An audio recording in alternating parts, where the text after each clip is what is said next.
Hello, I'm Bruce Duboff of the New Jersey Association of School Librarians, and it's February 2013, and I'm here to talk to you about another book. And the book I want to talk to you about this month is Prisoner B3087 by Alan Gratz. Now, another book by him, Brooklyn Nine, a novel in 9 innings, is one of my favorite baseball books ever. So I was really looking forward to reading his next book.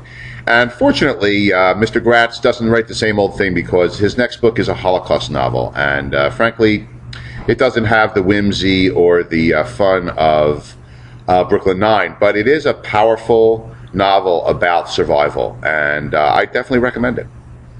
And it's about a boy named Yannick, and he lives in Poland. He's Jewish, and it's the beginning of the war, and World War II.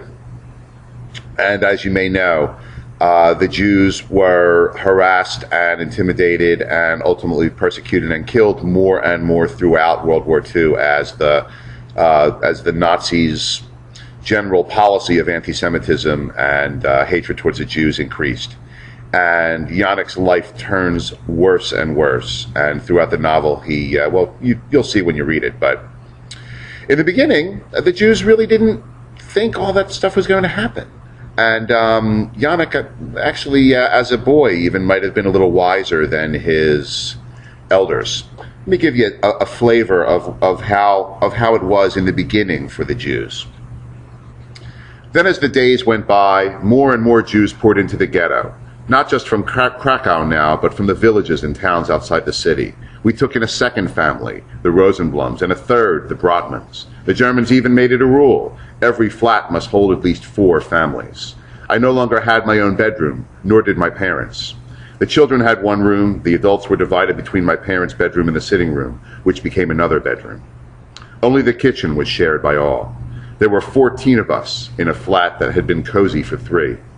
All I ever wanted to do was get out of the house and go play with my friends. It was far too crowded at home, but my parents wouldn't let me go outside for fear I'd be taken up in a work gang. Anytime the Germans had work to be done, like scrubbing toilets or helping build the wall, they grabbed Jews off the street to do it. Father was taken all the time, sometimes mother. The Nazis even took people outside the ghetto to work elsewhere in Krakow. Sometimes they never returned. This will all be over by summer, my father told us. We'll just have to make do until then. He was my father, and I wanted to believe him, but I wasn't so sure anymore. It was January 1941. The Germans ruled Krakow. I was 12 years old, and for the first time in my life, I had begun to doubt my father. Unfortunately, Yannick learns to doubt almost everything in his life as he becomes increasingly more persecuted by the Nazis. And as I say, it's a very powerful story of survival and the attempt to survive, and of those, frankly, who didn't survive. So if you like a story like that, a story with a little bit of heavy in it, but a story that, frankly, is an important one because of the concept of a guy named George Santayana who said, "Those who do not remember the past are condemned to repeat it." And we know that if we do not remember things like the Holocaust, that unfortunately we may repeat it.